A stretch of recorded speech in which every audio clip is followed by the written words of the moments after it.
Cherchez Dieu de tout votre cœur. Shalom bien-aimés dans le Seigneur. Notre méditation du jour s'intitule « Cherchez Dieu de tout votre cœur ». Durant notre texte en 1 Samuel 1, 12 à 13 qui nous dit ceci. Comme elle restait longtemps en prière devant l'Éternel, Élie observa sa bouche. Anne parlait dans son cœur et ne faisait que remuer les lèvres, mais on n'entendait point sa voix. Élie pensait qu'elle était ivre. Alléluia. Lorsque vous grandissez pauvre dans la vie, vous développez très vite une grande foi en Dieu pour tous vos besoins. C'est le cas de la plupart d'entre nous. Ce qui nous pousse à chercher Dieu de tout notre cœur. Comme chrétien, l'un de vos principes devrait être « Travailler comme si Dieu n'existait pas pour m'aider et prier comme si tout dépendait de Dieu ». Si un chrétien n'a pas ce principe, soit il travaille de manière médiocre en comptant sur une fausse grâce divine, soit il prie mal en attendant que Dieu touche ses ongles et ses tantes pour l'aider.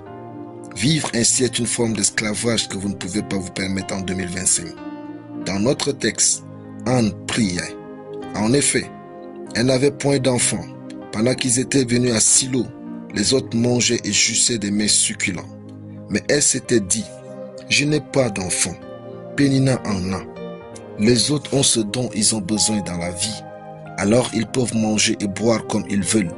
Mais moi, Anne, je ne peux pas me le permettre car j'ai une vie à vivre et un héritage à laisser à ce monde.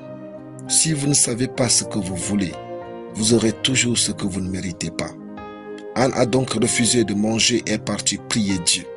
Le texte dit, comme elle restait longtemps en prière devant l'Éternel, Élie observa sa bouche, Anne parlait dans son cœur et ne faisait que remuer les lèvres, mais on n'entendait point sa voix. Il est temps de commencer à chercher Dieu de tout votre cœur sans vous soucier de qui vous regarde. Quand vous venez à l'église ou êtes chez vous, sachez que personne ne peut vous aider si Dieu ne l'autorise. Arrêtez donc de considérer votre titre et votre âge. Cherchez Dieu de tout votre cœur, de toute votre force et de toute votre âme. Si vous ne paraissez pas assez fort en priant, en louant et adorant Dieu, c'est que votre vie ne comporte pas encore de situations qui peuvent vous rendre fou. Quand vous vous tenez devant Dieu, une seule personne compte, Dieu.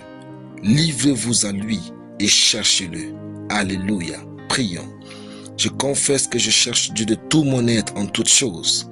Ainsi ma vie est bénie au nom de Jésus. Amen.